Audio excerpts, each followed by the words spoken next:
J'ai un problème de connexion ce matin, donc je vais essayer, je ne sais pas ce que ça va donner. Je me présente, je m'appelle Pélagie Yao. Pour ceux qui ne me connaissent pas, je suis au nom de fille de Marie. Au fait, aujourd'hui, nous allons parler, enfin, nous sommes encore dans la prophétie et nous allons parler aussi du ministère du pécheur. Voilà, dans la prophétie, dans l'accomplissement de la prophétie. Jésus, en fait, la prophétie qui était sur la vie de Jésus, Jésus était sauveur, enfin, Jésus, fils de Dieu, sauveur, est venu donner sa vie pour que nous soyons sauvés. Et malgré ça, il y a eu des méchancetés. C'est que les gens qu'il est venu sauver se sont retournés contre lui. Alors, pourquoi ça? Pourquoi tant de méchanceté pour quelqu'un qui vient donner sa vie? Pourquoi tant de méchanceté pour quelqu'un comment on appelle ça même, qui, qui, qui se livre, au fait, qui vous fait du bien, qui attend seulement que vous soyez des gens bien, heureux, tout. Pourquoi tant de méchanceté autour de ça? La prophétie de Jésus nous dit que Jésus, quand il choisissait ses apôtres, il les connaissait. Et il a même dit, avant sa mort, avant que le déroulement se mette en place, il a dit, parmi vous, il a dit aux apôtres, parmi vous, il y a un qui va me trahir. Et Jean a demandé à Jésus, puisqu'il a mis sa tête sur le pot de Jésus, il a demandé c'est qui. Et Jésus a dit, celui qui va boire la même coupe que moi sera cette personne-là. Il a aussi dit dans une autre Bible, ils ont dit, celui qui va plonger sur le pain dans la coupe avec moi, c'est celui-là qui va me trahir. Et je crois que quelque part aussi, en fait, il y a différentes versions. Je ne me rappelle pas trop, mais en fait, il y a plusieurs explications. Donc, celui qui va tremper le pain avec moi, celui qui va faire comme moi, c'est-à-dire que c'est des hommes de Dieu qui vont le trahir. Voilà. Et celui qui va, comment on appelle ça, boire la coupe avec moi, celui qui va boire la coupe avec moi, c'est celui qui vit avec moi, celui qui me connaît en fait. Voilà. Vous voyez? Donc la parole est expliquée de différentes façons, mais ce que vous devez comprendre, c'est que ceux qui ont expliqué l'évangile, au fait, ceux qui ont traduit l'évangile, l'ont fait sur inspiration divine. Voilà. Donc, comme je disais, le peuple de Dieu doit comprendre certaines choses. Rien n'est fait au hasard. Tout s'explique. Maintenant, nous allons parler du ministère de la prophétie, de l'accomplissement du péché. Jésus a dit à Judas, lève-toi, va. Parmi mes recherches, je me suis rendu compte au fait que les gens disaient que Jésus demandait à Judas de l'aider. Aujourd'hui, je comprends une chose. Jésus n'a pas demandé à Judas de l'aider. Mais qu'est-ce que Jésus a fait? Jésus, enfant de Dieu, est maître du démon. Donc, il a ordonné au démon de rentrer en Judas. Parce que la parole dit aussitôt, le démon rentre en Judas. Donc, il a demandé au démon de rentrer en Judas. Et le Judas s'est levé, il est parti, il a vendu Jésus à 30 pièces. À 30 pièces d'or. Vous voyez? Donc, c'est comme ça que l'accomplissement de la prophétie s'est mis en place. Donc, la prophétie ne s'est pas mise en place seulement parce que Jésus était fils de Dieu, mais avec l'accomplissement du péché. Hier, pour ceux qui m'ont suivi se sont rendus compte au fait que j'ai prêché au fait. Quand j'ai prêché, j'ai dit, ils vont me voler, ils ont voulu me voler la prophétie. Ils ont voulu me voler ma personnalité. Et là, je suis en train je vais vous démontrer au fait que ce que je disais était vrai. Voilà. Je vous ai dit depuis un moment, je travaille, ça fait 3 ans et demi que je travaille avec le pasteur Alf et son église, au fait, ses enfants. Donc, bon, je vous ai aussi dit au fait qu'il avait une campagne, au fait, qui n'était pas son épouse d'origine, qu'il n'a pas épousée, mais qui portait le nom de Céleste Lucao. Donc, ils n'ont pas d'enfants, ils ne sont pas mariés, mais pourtant, elle porte le nom de Céleste Lucao. Donc, pourquoi elle prêche avec ce nom? Est-ce que c'est un arrangement? Tout ce que je peux vous dire, c'est que l'homme de Dieu a une vision. Il a une vision envers moi, en fait. Voilà. Et cette vision-là, il a communiqué à sa mère. Et sa maman lui a dit, tu es un homme, tu ne peux pas rester comme ça. C'est vrai, tu es un homme de Dieu, tu es prophète, tu ne peux pas rester comme ça. Donc, tu peux avoir des besoins. Ce qui veut dire qu'ils ont fait un arrangement avec le prophète. Et elle a accepté les conditions. Dans une de ses vidéos, elle a dit que je ne suis pas mariée à l'homme de Dieu. Et je voulais balancer cette vidéo. Et elle a dit au fait aussi que j'attends toujours qu'il le fasse. Et dans une des vidéos, elle a dit, l'homme de Dieu ne veut pas m'épouser parce qu'au fait, il y a l'enfant, Dieu qui est là, qui attend. Au fait, l'homme de Dieu attend l'accomplissement de la prophétie. Donc, comme Abraham me disait, la parole a dit à Abraham, attends, quel que soit ton âge, attends, parce que tu vas avoir un enfant. Et Abraham n'a pas pu attendre avec Sarah. Il est parti prendre sa servante et ils ont eu un enfant. Donc l'homme de Dieu a trouvé le temps trop long. Ce qui veut dire au fait que bon, il a écouté les conseils de sa maman et qu'est-ce qu'il a fait? Il a pris la jeune femme prophète avec qui il travaille, Céleste, et il a pris pour compagne. Voilà ce qui s'est passé. Mais il n'a pas voulu l'épouser parce qu'au fait, il attendait l'accomplissement de la prophétie. Donc aujourd'hui, nous tous, on se rend compte au fait que la prophétie, elle est là. Elle est en train d'être mise en place. Enfin, elle est mise en place. Elle tire à sa fin, en fait. Voilà. Et le problème, c'est-à-dire que les gens de l'Église sont en train de combattre, au fait, la relation, l'intimité, au fait, de l'homme de Dieu. Alors que nous sommes dans une Église, cela ne doit pas se faire. Donc, pourquoi ça se fait alors? Hier, je vous ai dit qu'ils allaient voler mon identité, au fait, parce que ils me font passer pour Céleste Chaos avec mes idées. C'est-à-dire qu'à chaque fois que je prêche, ils utilisent l'ensemble de ce que je dis et ils ajoutent une personnalité qui n'a rien à voir avec moi. Donc, cette personne, ils appellent le maître spirituel. Ils disent Céleste le Chaos et ils prennent mes idées. Ils prennent au fait la parole que je libère, mes prêches. Hier, j'ai balancé une vidéo, je vous ai dit, quand je vais finir de prier, ils vont confirmer au fait ce que je disais. Et les enfants de l'église ont confirmé au fait ce que je disais. Ils ont dit tout, sont rentrés, ils ont creusé dans l'explication que j'ai donnée. Et après, en vent, ils ont dit au fait que je vais vous parler de notre maman, Céleste. Voilà. Donc voilà ce qui se passe. C'est-à-dire qu'il y a des gens de Dieu qui s'amusent à trafiquer au fait la parole. Ils utilisent la parole à leur profit. Ils veulent voler la prophétie des gens. Et ces personnes-là, je ne sais pas s'ils se rendent compte. Parce qu'ici, nous sommes dans le spirituel. On dit Dieu n'est pas un homme pour mentir. Et quel que soit ce que tu vas faire, la mesure que tu utilises, c'est la même mesure que tu seras de redonner. La vérité, tu peux la cacher longtemps. Mais après, elle ressurgit. La vérité a toujours pris le dessus. C'est ce que la parole dit. Je suis le chemin, la vie et la vérité. Jésus a dit détruire ce temple, je vais le rebâtir en 3 jours. Les gens ont pensé que c'était un temple que Jésus allait détruire pour de vrai. Et pourtant, Jésus parlait de sa vie. On ne peut pas combattre la prophétie. Une fois qu'elle vient de Dieu, là, vous avez tout fait, vous ne pouvez pas la combattre. Ils ont voulu me détruire. Mais qu'est-ce qu'ils ont fait? Ils se sont mis à nu devant moi. Ils se sont mis à nu devant le peuple de Dieu. Ils se sont mis à nu devant tout le monde. C'est vraiment navré. C'est vraiment dommage. Mais au fait, quand on regarde, ça fait quand même honte. L'enfant de Dieu vous dit, vous allez pécher et puis vous péchez. L'enfant de Dieu dit, vous êtes des voleurs de personnalité. Vous voulez voler sa personnalité et l'attribuer à une autre personne. Et puis, le soir, vous prêchez, vous attribuez sa personnalité à une autre personne. Même, Céleste a dit, je ne suis pas mariée. Mais si elle dit, je ne suis pas mariée, alors où est le problème? Pourquoi vous voulez l'obliger à rester dans la prophétie? Elle est jeune, elle peut recommencer sa vie. Elle a accepté les conditions de l'homme de Dieu. Elle a décidé de rester, comment on appelle ça même, avec le temps que la prophétie se mette en place. Donc pourquoi vous voulez m'incriminer pour quelque chose que je n'ai pas fait? Je n'ai pas pris quelque chose qui appartient à quelqu'un. Je suis désolé. Ce qui est pour moi m'attendait. Et maintenant, je suis là, j'ai le droit, je suis en train de réclamer ce qui me revient des droits.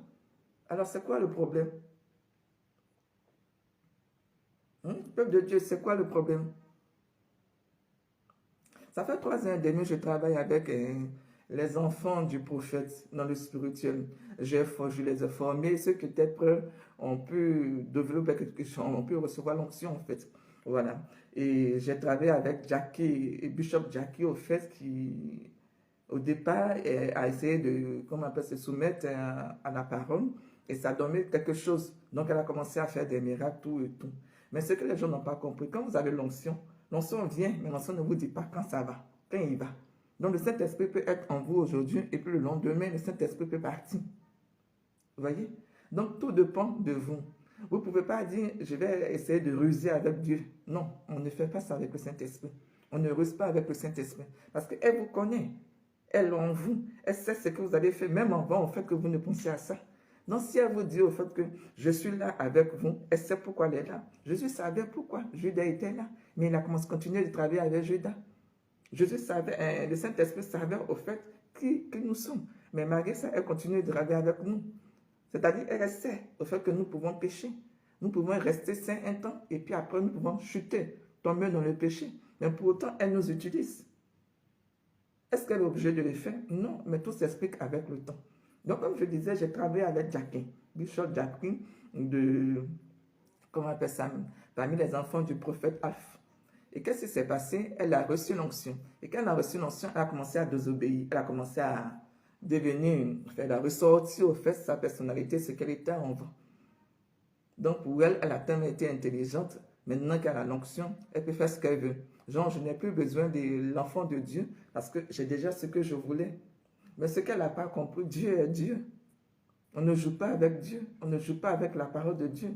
On ne donne pas ce qui est sacré aux gens, aux chiens en fait. Donc, quand le Saint-Esprit vous donne quelque chose, elle sait pourquoi elle le fait.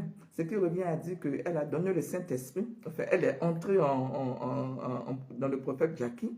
Elle a commencé à se manifester.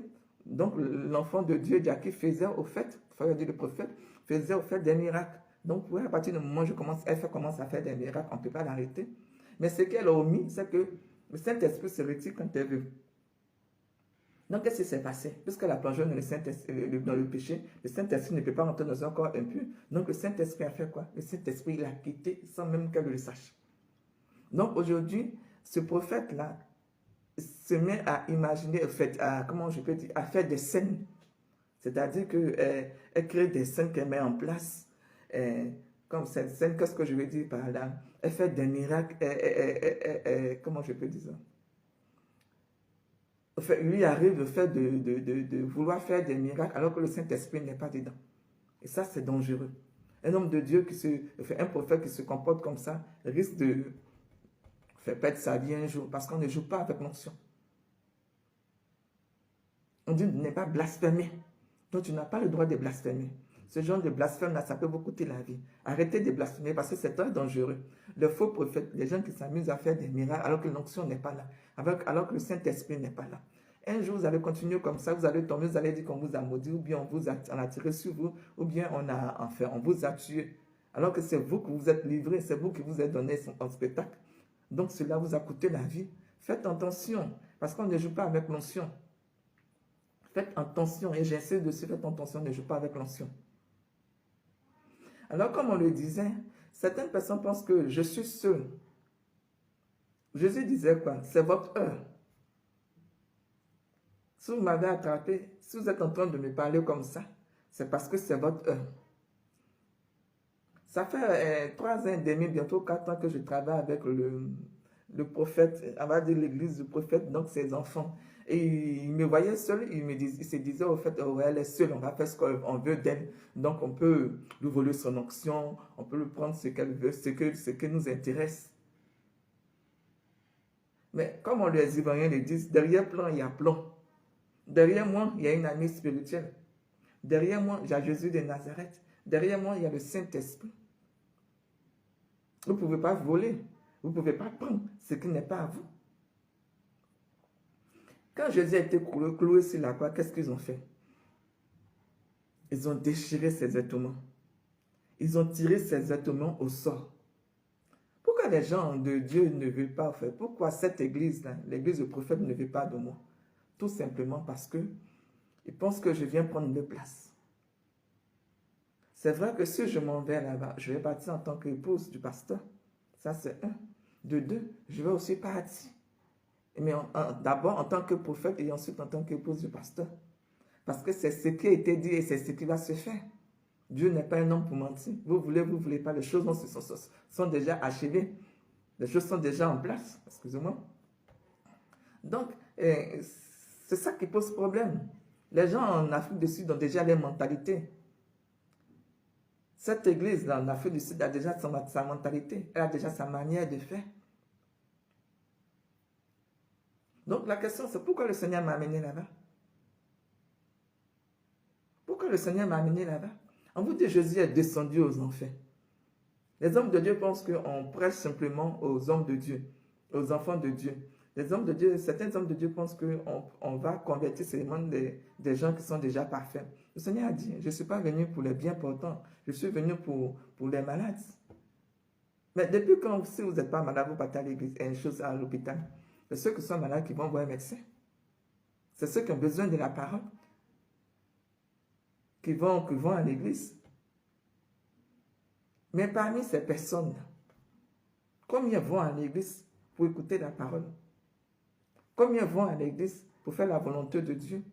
Donc, si le Saint-Esprit m'a amené là-bas, il doit avoir une raison pour ça. La parole dit, ils vont vous combattre, mais ils ne vont pas vous atteindre. Ils peuvent se battre, ils peuvent faire tout ce qu'ils veulent.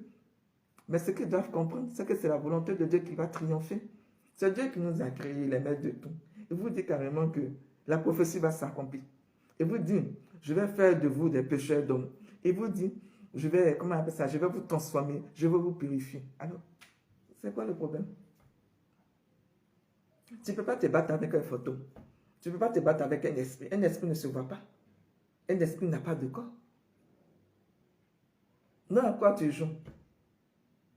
Certaines personnes disent qu'ils tournent en rond, ils tournent en rond. Mais ils tournent en rond, c'est pourquoi? Certaines personnes pensent que la prophétie dépend du pasteur. Oui, ça dépend de Af. Mais aussi, Af est sur le couvert du Saint-Esprit.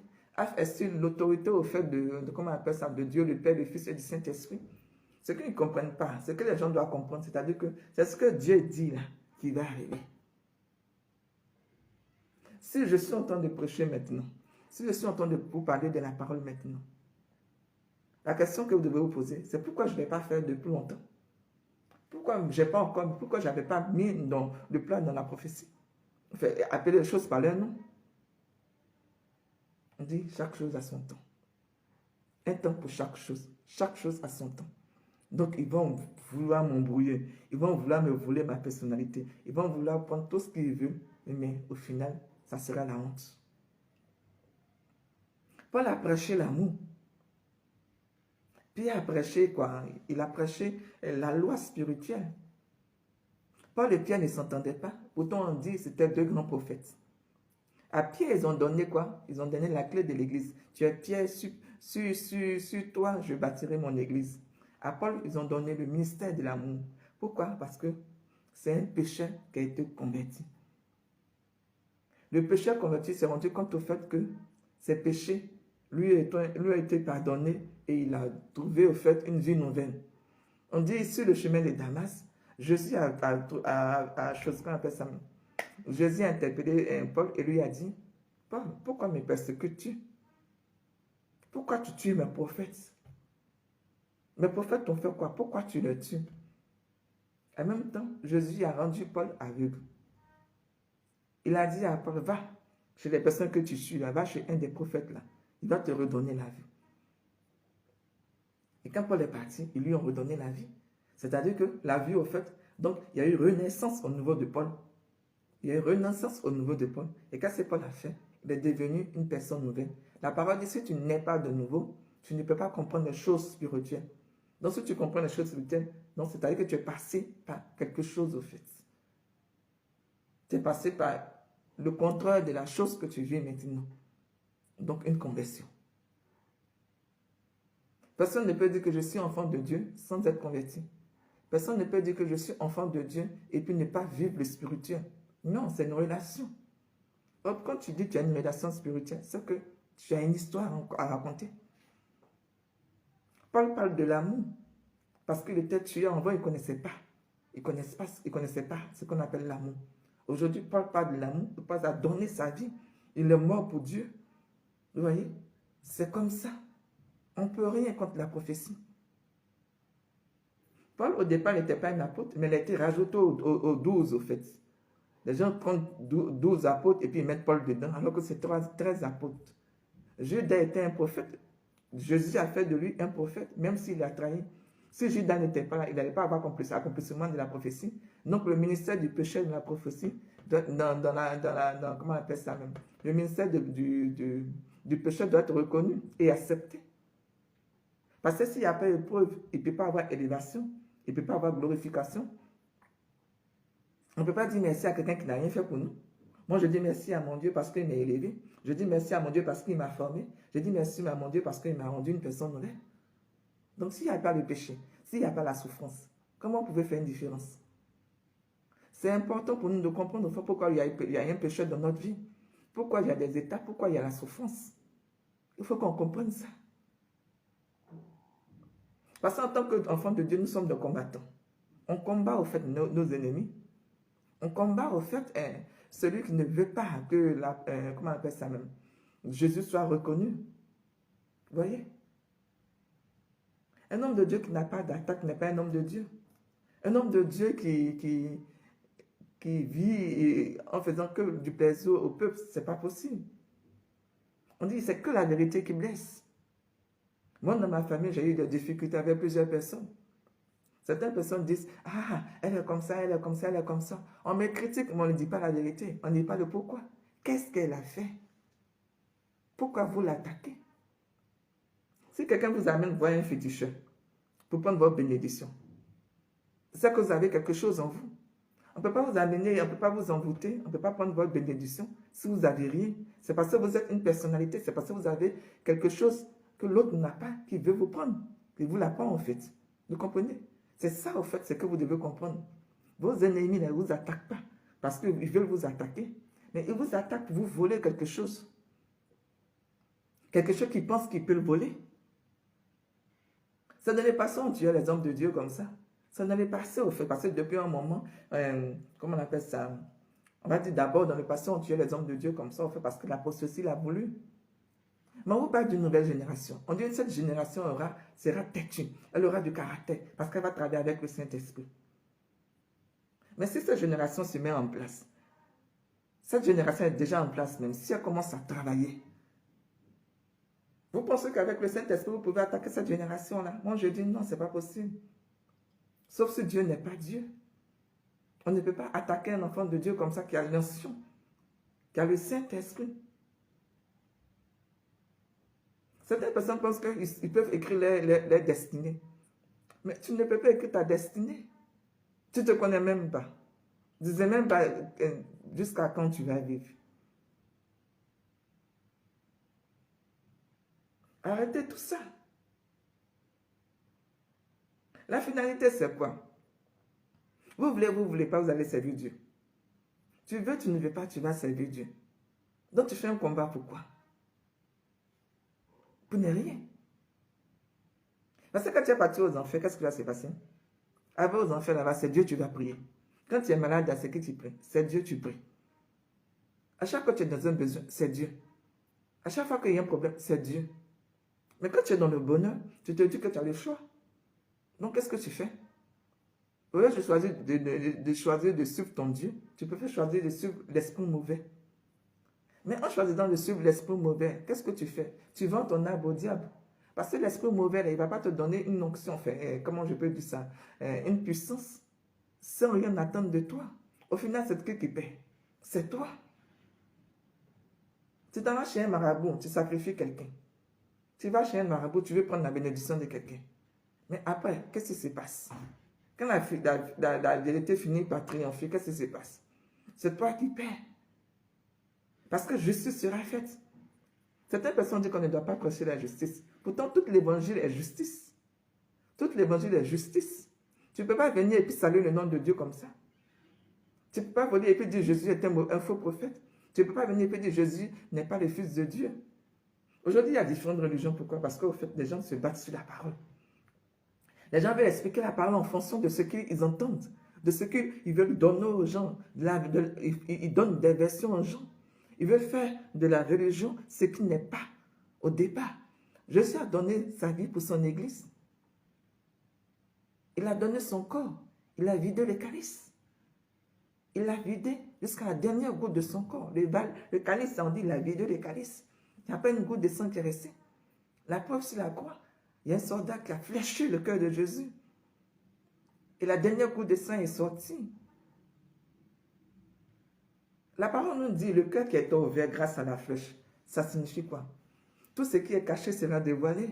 Il n'y a rien de caché qui restera, il n'y a rien de caché qui restera caché. Vous ne pouvez pas continuer à vouloir cacher les choses.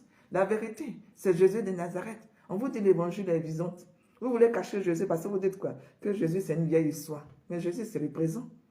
Jésus est éternel. Moi, je n'étais pas là. Quand Jésus vivait au fait, quand je, au temps de Jésus, moi, je n'étais pas là. Mon père et ma mère n'étaient pas là. Mes grands-parents n'étaient pas là. Mes aïeux, de génération en génération, peut-être même celui même que je ne peux pas compter, puisque ça fait des décennies, qui était là.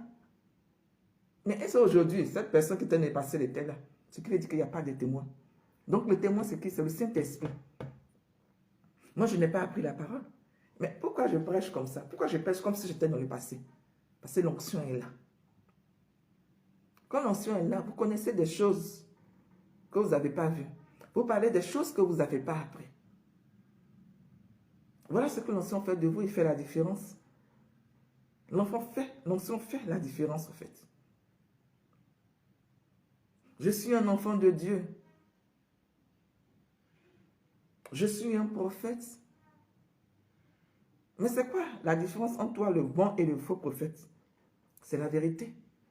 Quand le Seigneur dit quelque chose, il le fait. La parole dit, l'évangile dit, la parole sans des œuvres faites n'est pas valable. Jésus a dit, de tout ce temple-là, je vais le rebâtir en 3 jours. Jésus a dit qu'il allait ressusciter. Et moi, je vous dis, la prophétie va s'accomplir. Jésus dit, je vais ressusciter, il est ressuscité. Les gens prennent l'évangile, ils prennent ce qui les intéresse et puis ils gardent le reste. Quand je lisais les Écritures apocryphes, je me suis rendu compte au fait que Jésus a eu, comment on appelle ça, Jésus a eu une relation avec Marie-Madeleine. Oui, il a eu une relation avec Marie-Madeleine. Et de là est sorti l'enfant Sarah. Sarah. Sarah, c'est qui? C'est la fille de Jésus avec Marie-Madeleine. De la même manière que Jésus est venu au monde. C'est comme ça Marie-Madeleine a eu un enfant avec Jésus. Le Saint-Esprit a favorisé la grossesse comment je peux dire ça, de Marie-Madeleine. Pourquoi les gens ne veulent pas accepter que Jésus ait eu une relation avec Marie-Madeleine? Parce que Jésus est Dieu. Pourtant, dans les Écritures apocryphes, Jésus a dit, moi, Dieu, je suis tombé amoureux de ce genre de trucs. Mais qui a créé le truc, comment on appelle ça, les relations? Qui a créé le mariage? Qui a créé le mariage? Qui a créé, comment on appelle ça même, les relations sexuelles? Qui a créé les sentiments? Mais c'est Dieu le Père. Vous pensez que si ce n'était pas bon, il n'allait pas créer ça? On dit Dieu le Père, Dieu le Fils, Dieu le Saint-Esprit. Dieu aussi, il a une famille. Je ne dis pas qu'il a des relations sexuelles, mais je dis qu'il a une famille. Mais toi, si tu veux une famille, comment tu vas la faire? Tu vas la créer. Mais s'il n'y a pas un père, il n'y a pas une mère, comment tu peux créer des enfants? Ce qui revient à dire que les histoires d'homosexuels, là, ça n'a pas de sens. Ça n'a pas de sens. On dit une femme, un homme pour une famille qui donne des enfants. Mais 2 garçons n'ont jamais donné des enfants. 2 filles n'ont pas donné des enfants. Dans certains pays, il y a des lois qui se mettent en place. Mais c'est du blasphème. C'est du blasphème. C'est dangereux parce qu'au final, qui prend les pots cassés? C'est des maladies qui s'en suivent. C'est des maladies qui s'en suivent.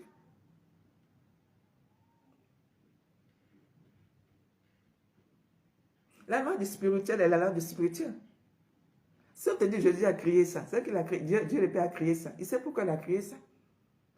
Pourquoi on a dit Adam et Ève ont péché? C'est parce qu'ils sont partis ensemble. Ils ont eu une relation sexuelle sans bénédiction. Dieu le Père savait que Adam était seul. Et il a créé Ève. Pour qu'au fait, il puisse se multiplier. Et cette bénédiction de la multiplication de personnes, il ne l'a pas enlevée, il ne l'a pas retirée. Mais il était en colère. Pourquoi? Parce qu'ils ont voulu être plus intelligents que Jésus. Un Dieu au fait, le Père. Ève a compris au fait ce que signifiait les relations sexuelles. Donc elle est partie avec Adam. Quand elle est partie avec Adam, elle a donné quoi? Dites-moi, elle a donné quoi? Elle a compris ce que c'est que le plaisir. Elle a compris ce que c'est que le plaisir. Et puis après, Adam a compris, il a ressenti ce que c'est que le plaisir. Elle a compris ce que c'est que le plaisir, parce qu'elle a découvert, elle a compris dans ses recherches, parce que c'est la femme qui est la plus intelligente. Parmi les créations de Dieu, c'est la femme qui est la plus intelligente. Et puis, Adam, il a ressenti le plaisir. Non, c'est toujours la femme qui donne un plaisir à l'homme. C'est toujours la femme qui donne un plaisir à l'homme. Un homme sans femme, c'est n'importe quoi. Il ne peut pas, il sera dans la souffrance. Si le Seigneur dit c'est rouge, c'est rouge. Si le Seigneur dit une femme pour un homme, c'est une femme pour un homme. N'allez pas faire un homme pour un homme. N'allez pas faire comment je peux dire ça? Une femme pour une femme. Au final, qui perd? Mais c'est vous qui perdez.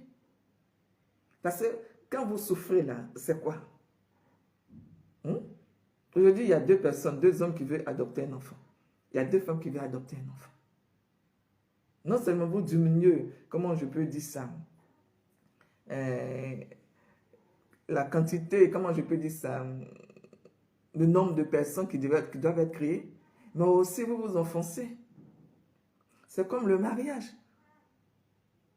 On dit ce que Dieu unit, personne ne peut les séparer. Quand Dieu unit les gens, il sait pourquoi il unit les gens. S'il dit c'est ton mari, c'est ton mari. S'il dit c'est ta femme, c'est que c'est ta femme. La prophétie ne ment pas. Quand une prophétie vient de Dieu, elle ne ment pas. Si on dit Pélagie, c'est Af. Si on dit Af, c'est Pélagie. Laissez les choses se faire. Pourquoi vous voulez combattre la prophétie? Ça ne sert à rien de vouloir combattre la prophétie. Un homme de Dieu qui est milliardaire, comment on appelle ça même, qui ne s'est jamais marié jusqu'à aujourd'hui, parce qu'il attend la prophétie. Qui a eu des enfants avec une autre personne parce que la personne avec qui il est ne peut pas avoir d'enfant. Aujourd'hui, l'homme de Dieu a 56 ans. Il avait quelqu'un qui ne l'a pas épousé. Il demande à cette personne de partir. Elle ne veut pas partir. Et qu'est-ce qu'elle fait? Elle met l'église contre lui. Mais tout ça, c'est quoi? C'est du n'importe quoi.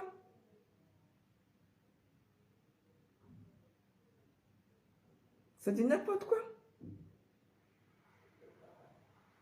Arrêtez de vouloir combattre la prophétie, parce qu'après ça devient ridicule. C'est ridicule pour vous, en fait. C'est ridicule pour vous. C'est ridicule. En fait, je ne sais pas comment vous comprenez ça. On dit c'est A, vous dites c'est B. On dit c'est B, vous dites c'est A. Mais au final, qui a honte? Qui a honte? Si la croix, ils ont dit, sauve-toi et sauve-nous. Parce que tu as déjà sauvé des gens. Il y a eu deux voleurs. Il y a un qui est parti au paradis parce qu'au fait, il s'est confessé. On peut toujours acheter les gens. Moi, j'étais dans le péché. J'étais dans le péché. Je ne suis pas née parfaite. Je suis devenue une personne nouvelle parce que j'ai donné ma vie à Dieu. Oui, j'ai donné ma vie à Dieu. Je ne suis pas en train de défendre l'homme de Dieu.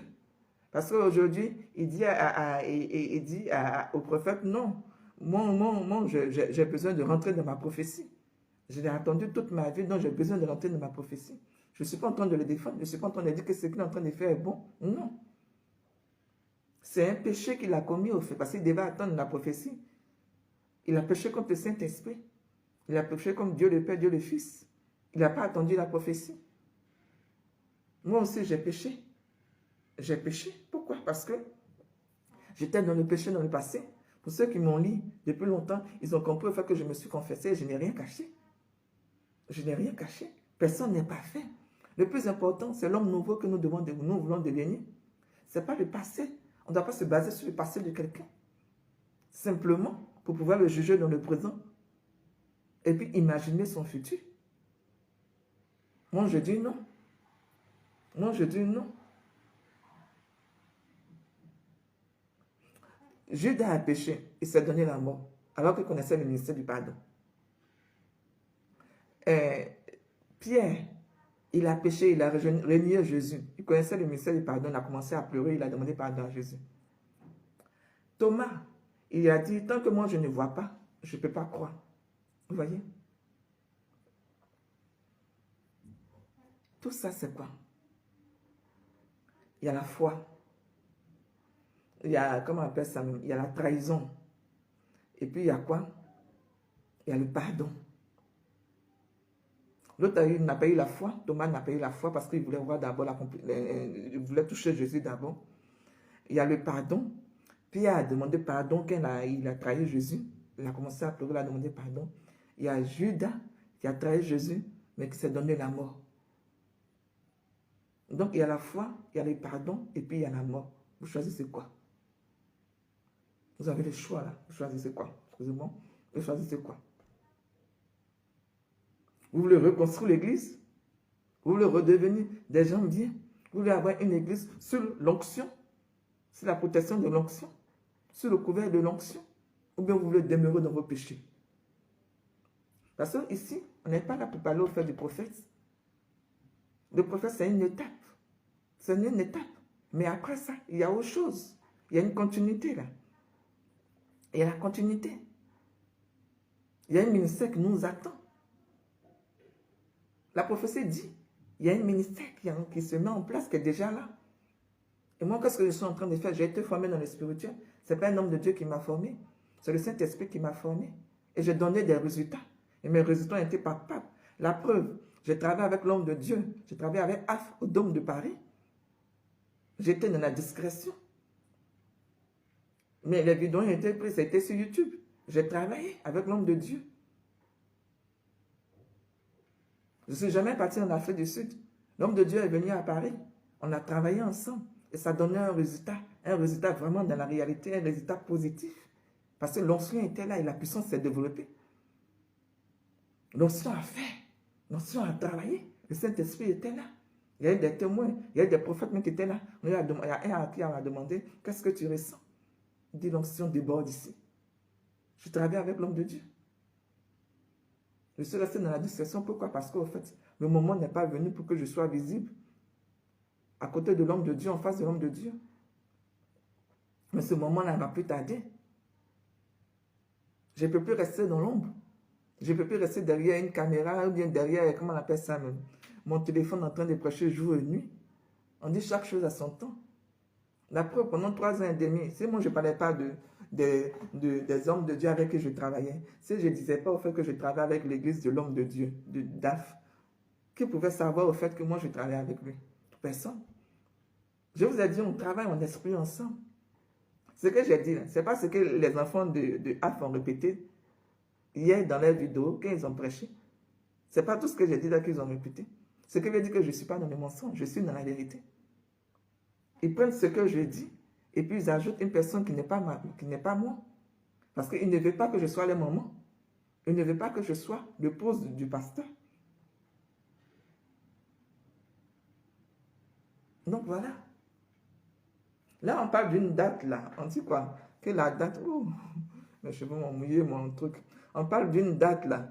On dit quoi? Que la date sera donnée. Une date à laquelle il va venir en France pour pouvoir prêcher. Tout le monde attend la date. Moi aussi, j'attends la date. Et on s'est dit, bon, quand la date viendra, au fait, excusez-moi, hein, c'est la douche que j'ai prise, donc mes cheveux sont mouillés, au fait, voilà. Donc, bon, comment on appelle ça? On attend la date, on attend que la date se mette en place pour que je puisse prêcher avec l'homme de Dieu, pour que je puisse travailler avec l'homme de Dieu. Donc, comme la date n'est pas encore donnée, on parle de date, on parle de la puissance spirituelle, effectivement, si je travaille avec l'homme de Dieu, ça sera comme d'habitude, comme la première fois. L'onction ne ment pas, l'onction sera au rendez-vous. L'onction sera au rendez-vous. Parce que ce jour-là, je vais travailler avec lui. Je vais travailler avec lui.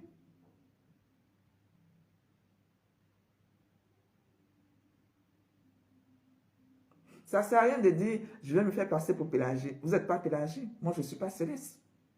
Tu ne peux pas te faire passer pour moi. Moi, je ne vais pas me faire passer pour toi. Moi, je suis moi.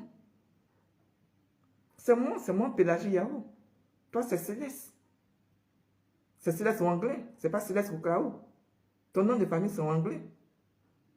Donc, pourquoi tu veux te faire passer pour Céleste le Kao? Arrêtez. Arrêtez ça. C'est dommage, c'est triste. On dit la vérité triomphe toujours. Jésus a dit, je suis le chemin, la vérité et la vie. Qui croit en moi aura la vie éternelle. Celui qui veut sauver sa vie la perdra. Certaines personnes m'ont dit, mais c'est là-haut, elle ne s'est pas encore mariée. Et puis regardez ce qu'elle fait sur les réseaux sociaux. C'est vrai. Je ne suis pas encore marié, mais je suis dans la vérité. Certaines personnes disent carrément que, et si le prophète dit, non, je ne veux plus, et si le prophète dit, non, comment on appelle ça, mais puisqu'elle a prêché comme ça, puisqu'elle elle m'a exposé, ça sera négatif. Mais vous connaissez la relation du prophète avec le Saint-Esprit? Vous connaissez la relation du prophète avec Dieu le Père, le Fils et le Saint-Esprit? Vous savez quelle relation j'ai avec lui dans le spirituel? Les gens, je regarde le prophète, le juge sur son passé. C'est vrai, il était dans le péché en vain. Comme moi-même, j'étais dans le péché. Certaines personnes disaient dans le passé qu'il était un faux prophète, il était comme ça, il était comme ça. Il faisait des miracles, il faisait ça. Moi, je m'en fous de tout ça. Moi, ce qui m'intéresse, c'est ce que l'homme de Dieu devient maintenant qui m'intéresse. Parce que ce que l'homme de Dieu est maintenant, moi, je suis témoin de ça. On dit qu'il a ressuscité, comment on appelle ça même? Il a ressuscité un mort. Oui, il a ressuscité un mort. Est-ce que cela est possible? Moi, je dis, Jésus a ressuscité des gens. Est-ce que cela aussi était possible? Ce n'est pas devant nous tous, on a dit, Lazare sort du tombeau, et puis Lazare est sorti de son tombeau. La parole dit, vous allez faire des choses plus grandes que ce que moi, j'ai fait. Moi, Jésus, j'ai fait. Si vous avez l'onction, si vous avez la foi. C'est ce qu'il a fait là qui vous intéresse. Ce qui devient là, ce qui est en train de se mettre en place, ça ne vous intéresse pas. On ne veut pas d'une nouvelle génération. Une génération puissante qui va se mettre en place. Une génération qui va démontrer que le Saint-Esprit est là. Et parce que l'onction va agir. Donc, si demain je suis en train de prêcher, ou bien je suis en train de faire un miracle, et puis je ressuscite un mort, là, on va dire quoi? Qu'il y a le diable en moi. On va dire que j'ai le diable en moi. Parce que ce que je vais faire, la personne ne l'a fait. Donc, on va dire que j'ai le diable en moi. Aujourd'hui, les gens me regardent. Mais qui connaît mon avenir? Personne. Personne. On dit, oh, c'est Pélagie, on a fait canter avec elle. Oh, c'est Pélagie, on la connaît. C'est Pélagie, on a fait ça avec elle. C'est bien. Il n'y a que Dieu seulement qui sait d'où il vient, où il part. Il n'y a que les enfants du Saint-Esprit seulement qui savent à qui ils ont mis leur confiance. Quand vous dites Dieu est vivant, vous pensez que Dieu c'est une légende. Mais Dieu c'est une réalité. Dieu c'est une réalité. Ce qu'il dit là, il accomplit. Il accomplit.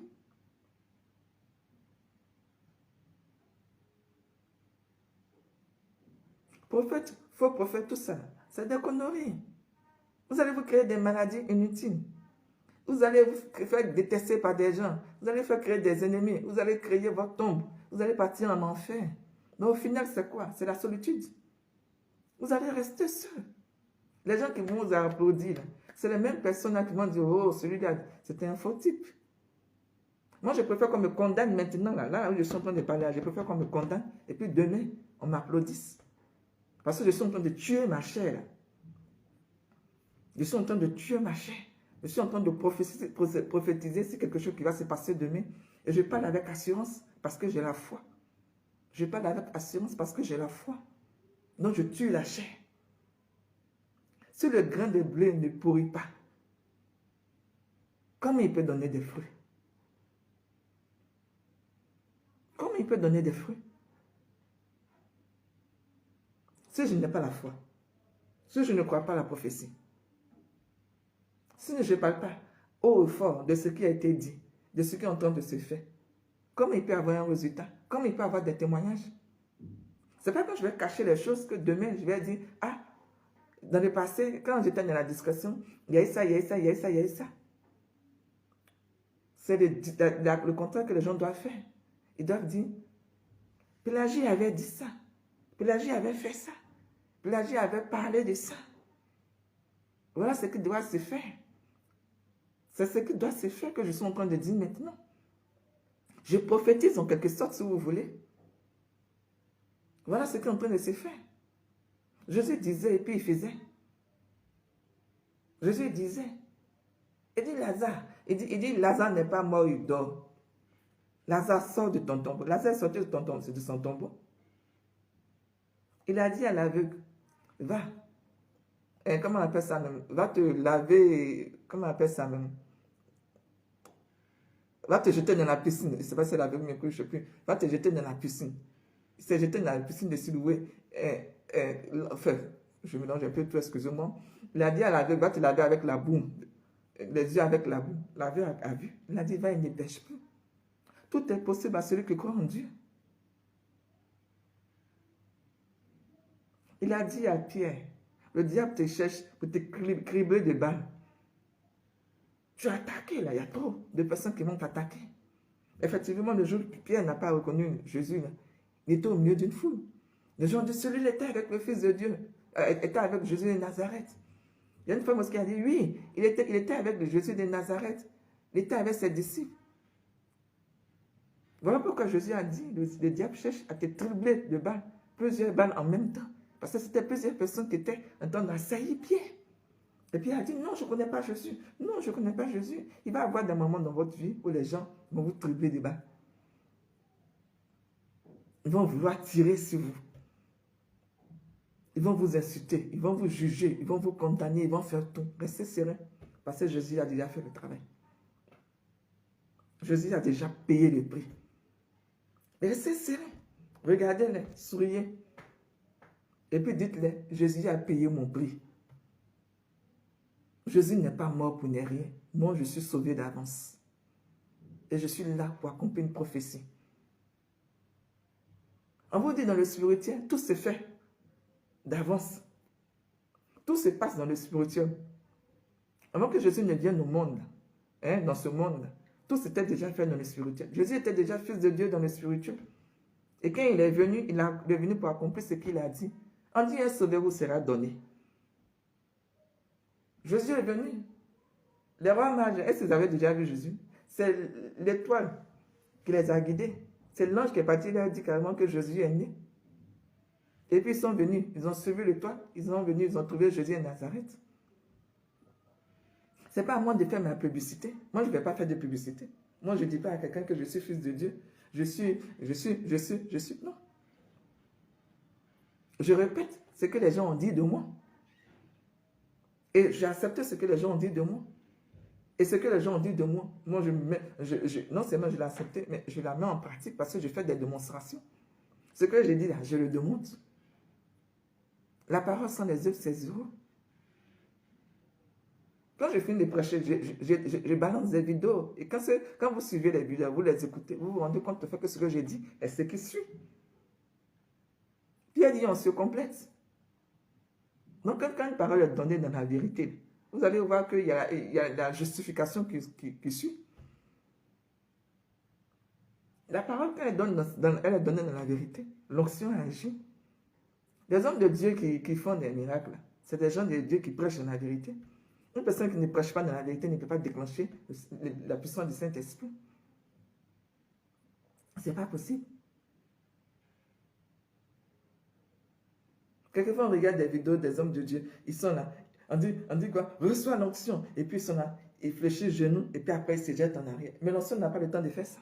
L'onction te projette. L'onction te projette. L'onction, c'est une puissance. Tu ne peux pas contenir la puissance de l'onction. Parce que l'onction, c'est un coup et puis tu es par terre. Mais quand tu fléchis les genoux et puis tu jettes en arrière, c'est que tu n'as pas de te blesser.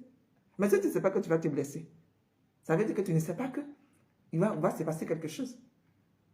Mais quand tu joues une scène, tu prends des précautions pour ne pas te faire mal. Donc je dis à Jackie d'arrêter sa comédie. Là. Bishop Jackie, arrête ta comédie. Arrête ta comédie. Tu es en train de périr le peuple de Dieu. Tu es en train de périr le peuple de Dieu.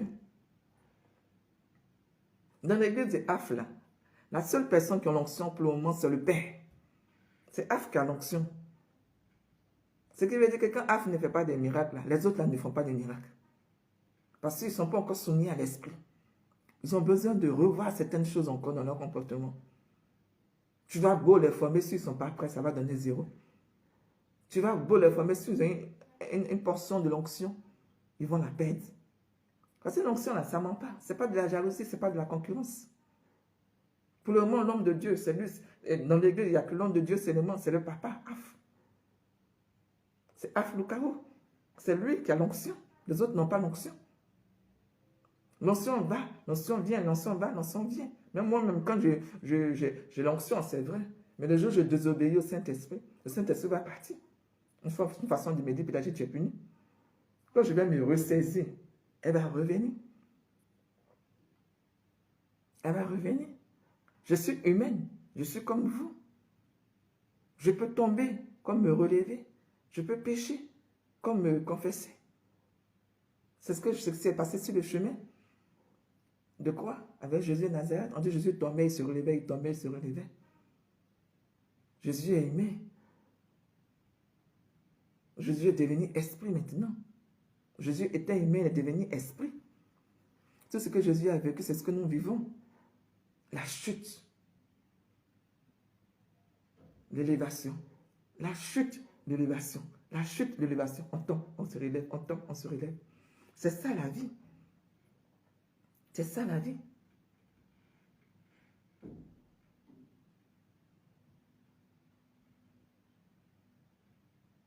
Alors si vous voulez juger l'homme de Dieu sur son passé, je vous dis, vous perdez le temps. Parce que si vous voulez le juger sur son passé, là, le prophète Afloukaoula, si vous voulez le juger sur son passé, là, je vous dis, c'est vous qui allez perdre l'onction. C'est vous qui allez avoir honte.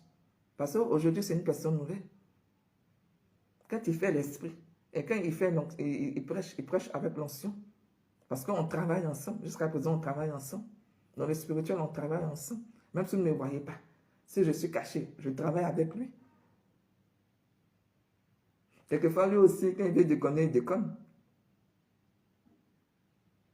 Mais depuis 3 ans et demi, je suis avec lui. Je travaille. Je travaille. Donc, tout ce que je voulais vous dire aujourd'hui, au fait, c'est ça. Je voulais parler du ministère comment on appelle ça? Je voulais vous parler du ministère du pécheur dans l'accomplissement de la prophétie. Les gens pensent qu'ils vous font du mal. Mais au contraire, ils vous aident à accomplir votre prophétie. Ils ne vous font pas du mal. Ils ne peuvent pas vous faire de mal. Jésus a dit, ma vie, c'est moi qui la donne. Personne m'a dit, aujourd'hui, viens prêcher. C'est le Saint-Esprit qui m'a dit, viens prêcher. Et je fais ce que le Saint-Esprit me dit. Donc, je prêche. Arrêtez de juger les hommes de Dieu. Écoutez la parole. À chaque fois que vous écoutez un homme de Dieu, dites au Saint-Esprit, Saint-Esprit, est-ce que tu es dedans? C'est te dire, oui, je suis dedans. Assieds-toi. Assieds-toi. Et puis écoute. Assieds-toi et puis écoute la parole. Fais un corps accord avec l'Esprit. Fais un corps accord avec l'Esprit. Laisse-toi guider par le Saint-Esprit. Laisse-toi guider par l'Esprit. Parce que c'est la parole que tu vas écouter là. Au moment où tu es là, à l'instant là. C'est ça qui va te façonner. C'est ça qui va faire de toi une personne nouvelle.